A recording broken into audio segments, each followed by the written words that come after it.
Assalamualaikum warahmatullahi wabarakatuh. Sampurasun patepang deui sareng simkuring Dini Apriliani ti kelas 11 IPS 1. Ayeuna abdi bade ngadugikeun warta tentang banjir di Balai Endah. Sababaraha minggu katukang, daerah Balai Endah Kabupaten Bandung kakeunaan ku rupi-rupi musibah. Salah sahijina mudalna Cai Wahangan Citarum. Dumasar kana data anu aya kurang leuwih 1536 imah katut wangunan sakola jeung pamarentah kakeueum ku Cai Wahangan Citarum. Panyebab mudalna Cai Wahangan teh sabab gedena cai hujan jeung lobana runtah anu ngahalangan kokocoran anu ngabulakarkeun cai jadi ngayumbung. Pamarentah daerah geus ngadata korban jiwa ka sababaraha tempat.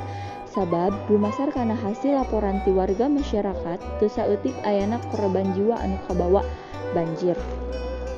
Masyarakat Kota Bandung ngarasa prihatin ku ayana musibah eta.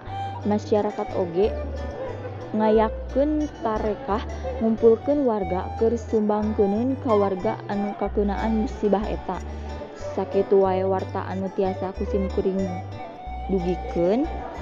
Wassalamualaikum warahmatullahi wabarakatuh.